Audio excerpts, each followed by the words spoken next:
So whenever we see a guy getting injured doing a 1-rep max, the immediate conclusion is that, hey, heavy singles must be dangerous. You're going to get snapped up doing them. Prepare for a tricep tear, pec tear, bicep tear, hamstring, you name it. It's not a good idea. But when we investigate what's actually going on behind some of these catastrophes, a more reasonable explanation comes to mind. In this video, I'm going to prove to you why most of you who max out on a consistent basis will likely not get injured. So let's get right into it. First thing I'll say is that if you're familiar with me, you'll know that I've been maxing out frequently since the summer of 2014. Almost every week, every month. Point is, I max out all the time. I've done hundreds of attempts. You know what's interesting? Not once have I gotten injured or torn anything. It's yet to happen. Hopefully, it'll stay that way. But when we look at situations like this, we gotta ask, how? Am I some freak of nature? Or is there more to it that some of the steroid abusers on this platform are not telling you? Okay, when you're natural and you do proper strength training, your muscles and the tendon ligament strength will develop at a synchronistic rate. Hence why the gains are so slow. You acquire minuscule amounts of muscle and strength as the months go by. But that's precisely why the injury rates are lower among real naturals.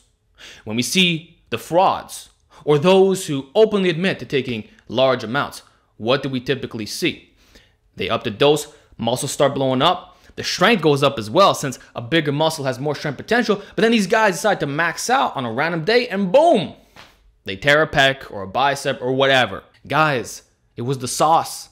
Most naturals will not experience this. They'll fail the weight. If it's too heavy, it'll go back down the pins, and that's all there is to it. Isn't it a fantastic coincidence that people who are suspect of being fake natties or those who are obviously enhanced are the ones getting injured left and right when they do max effort attempts? Isn't there a reason for that? You think it's because of the absolute weight?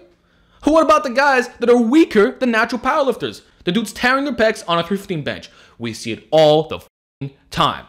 Or dudes getting injured doing 100-pound dumbbell presses, 120s. What are the commonalities? Well, another one is actually partial repetitions, which I've been warning you guys for years and years. Manual partials are dangerous. Stop doing them. You do not develop the proper muscle and tendon strength through that full range of motion. So if you normally stop short of your chest and one day you touch your chest because the weight is actually heavier, the risk of tearing your pec increases because you never train in that range of motion.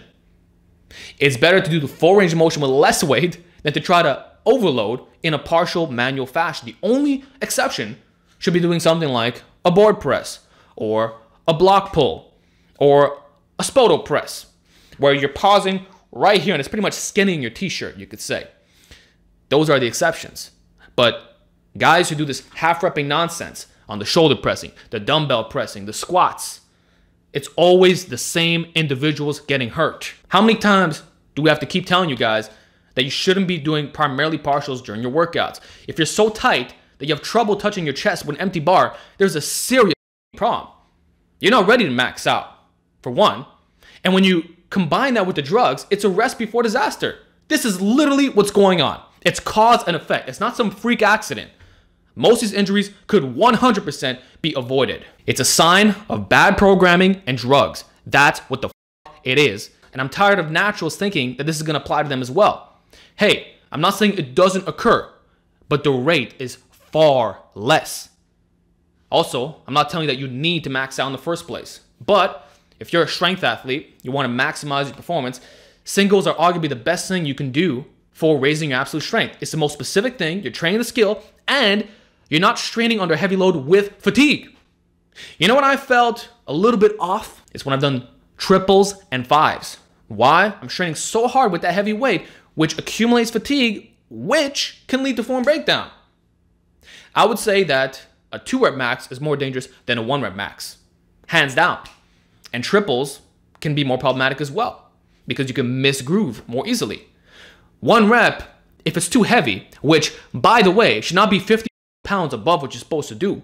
You gradually work your way up. That's why I have a rule, no more than 3-4 attempts. So if your max is 315, you should not attempt more than 320, 325 if you got a little bit more weight in the tank. But what we see is a guy going from 3 plates to 3.5. Then he tears a pec, especially if he's enhanced. So the most important thing is not ego lifting and managing fatigue, which most of these guys do not do. Now, another thing I want to mention, which is pretty much the opposite of what some of these dudes are claiming, is that heavy lifting actually strengthens. Yeah, it strengthens the tendons and ligaments. The people who get hurt doing heavy lifting don't do heavy lifting. So if you've been doing machine training for a year, or you're only sticking to a certain percentage, let's say you're in the 35 to 65% range, and you're doing more bodybuilder type workouts, and then you just jump into heavy training right off the bat, I mean, you never lifted heavy, bro. So you can't blame the higher percentages. You are literally the one to blame. That's like me doing a powerlifting meet when I've only been doing bodyweight calisthenics with simple variations. Like, come on, bro. At some point, we got to take accountability for ourselves. So when you train heavy for years, and you do it in a smart way, okay, which I'm going to describe right now, the chances of getting are greatly diminished. So how do we go about doing this? You have 2 options. One is block training. You go through certain phases where you're training exclusively that one objective. You might have 3 months of hypertrophy training followed by 2 months of strength training in which the repetitions and percentages are much higher, but you don't go into the highest percentages right off the bat. There's a gradual progression. You slowly work your way up to the point where you go through a peaking process, which might be 3 weeks. It's a very gradual approach. You're going up the mountain, then climbing down a bit, then going a little bit higher every time. Or you can call it the roller coaster, which I'll be honest, I don't like training in this way, but I'd be a liar to say that it doesn't get results. A lot of strong lifters, some of which are even better than me, do this exactly. That's specific training. Instead of doing endurance workouts for a year, then you go in, try to max out. Use your common sense. And the second method, which is what I promote, and again, I've been doing since the summer of 2014, is the conjugate system or concurrent periodization, however you want to label it, where volume and intensity is kept high throughout the yearly training cycle, but to minimize overuse and overcome the law of accommodation, you rotate the variations. So when I max out, I never repeat that variation for a few weeks. Week 1, I might do a bench press with chains. Week 2, a Swiss bar bench. Week 3, it could be a bench press with bands. That's how I'm able to get away with it. Remember how I talked about at the beginning of the segment? Am I a freak of nature? No, I'm not. Because if I were to max out every week on the raw bench, classic style, I'd be snapped up by now. Guaranteed. That is something I can promise you. If I would have done that, which some gym bros actually do, and call that maxing out, hence why they get hurt and label as dangerous, that's not what I do. The fact is, if you're lifting heavy year-round, as in you're not going to do the block systems or the linear periodization, you're not going to do that, exercise rotation is a must.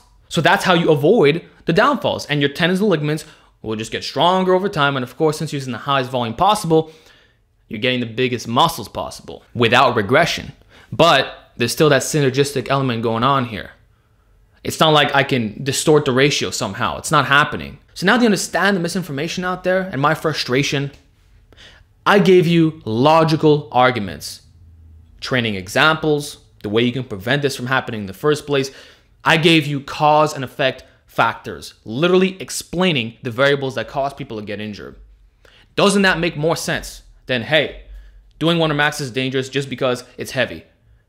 What the f is that? It's a cop-out and an excuse for bad programming and drugs. People keep dismissing that this is in fact a real thing. So when we see the same type of people getting injured, we have to evaluate the situation. And what you'll find 9 out of 10 times is that this was not a coincidence or a freak accident. It was a mistake that could have been prevented.